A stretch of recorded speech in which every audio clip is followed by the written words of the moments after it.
Hello and welcome to my new web series where I'm gonna learn more about Symfony and you can follow along. In this first episode, we'll go over all the tools I'll be using throughout the series.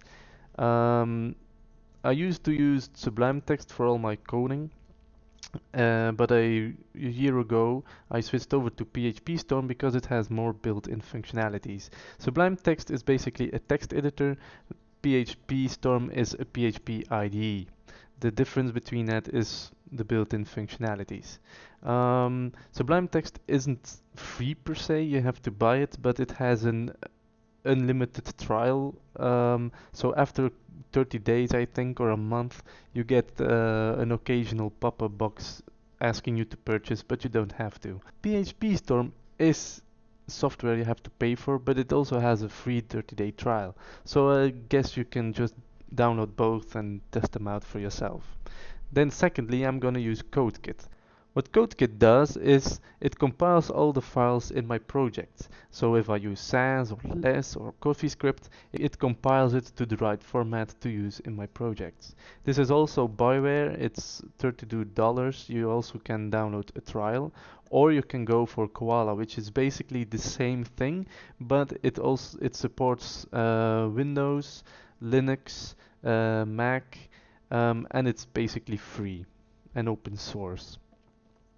Then the third piece of software I'll be using is SQL Pro. This is a very handy tool for database management, so we'll be using this to manage our databases and our records.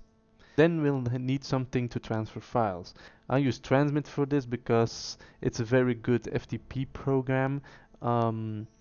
But basically you can use CyberDuck if you want, or Flash FXP, or whatever it is that you want to use. Then for the terminal I use iTerm2. This is Mac only. I don't know if there are any Windows equivalents of this software, but it's pretty good. It's a terminal window which you can customize and make it look and feel like you want it to. Then I'm also gonna use DirSync Pro. What DirSync Pro does is you can set it to synchronize different directories. This isn't software that is needed for web development, but I like it because I can just copy my whole projects directory and copy it via DirSync Pro to an external HD drive or something, and I always have a backup. For our server, we're gonna use Laravel Homestead. What Laravel Homestead is, it's a Vagrant box with all of this nice software installed. So it has Ubuntu, PHP, MySQL, all that nice stuff, so we can get up and running quickly.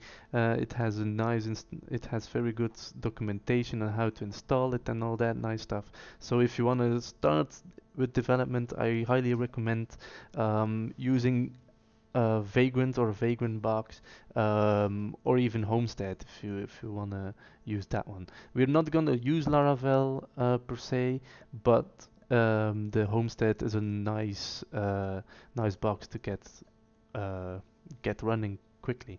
To install Laravel Homestead, you're gonna need VirtualBox, so I use VirtualBox a lot. Now my installation of Homestead is a bit broken, I'll show you that in a future episode, but you can also use VirtualBox to install Windows on your Mac or other Windows versions on your Windows machine, so you can test out other Internet Explorer versions. So the next thing we'll be using is Bitbucket. Bitbucket is basically an alternative to GitHub to use and manage Git repositories. Basically, what Git repositories are is just a collection of all your scripts and all your edits in one place. So if you make a mistake, if you break something, you can essentially go back in time and restore old versions of your code. I use Bitbucket over GitHub because it gives me unlimited private repositories. GitHub charges for private repositories. Bitbucket doesn't, so for my private projects I use Bitbucket. With Bitbucket, I use SourceTree. What SourceTree does is it helps me manage and view my repositories, so I don't have to use the terminal all the time, which I find a big help. Also, if you're just starting, um, SourceTree is a very good alternative to using Git in the terminal. Next up is CodeShip. CodeShip helps me to run my tests every time I do a push to Bitbucket or GitHub if you're using GitHub. You get 100 test runs in a month, I think, private ones. You get unlimited open source test runs, but because we'll be using private repositories via Bitbucket, we'll only get 100 test runs per month, but it's pretty good to start off with. The next thing I use is Alfred. It gives me the ability to launch various tasks and applications from the keyboard. So if I push Alt space, I get a little box on my screen where I can type in M to empty the trash, or PHP to launch PHP Storm, SQL Pro, all that nice stuff. I don't have to go into my applications, look for stuff. My bar isn't full with applications. It's nice, clean, and fast. If you're on a Windows machine, you can use Launchy, which gives you the same ability just on Windows and on Macs and on Linux for free, but I prefer Alfred. The next thing I use a lot is Dashlane. It's a password manager. It holds all your passwords for you. It also gives you warnings if it's not a very secure or strong password. And it can also log you in automatically into the websites you use often, like Bitbucket, GitHub, Facebook, stuff like that. Um, there's also a Chrome extension which comes with a password generator if you need to generate a password, and it also has mobile support, so you can download an app on your Android or iOS device and have your passwords on the go. Lastly, I use Webalizer. Webalizer is a website and Chrome/Firefox extension which gives you the ability to see which technologies were used on websites you visit.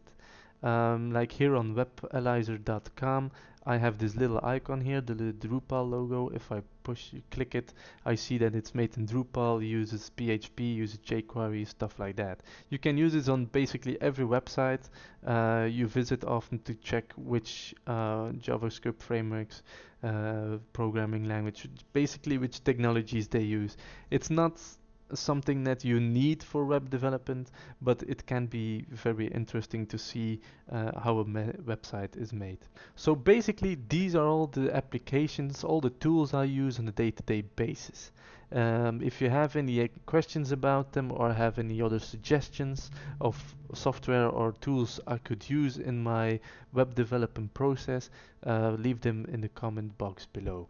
Next episode, we'll look into setting up Symfony on the Homestead box, and we'll go right into Symfony and learn more about it. See you then.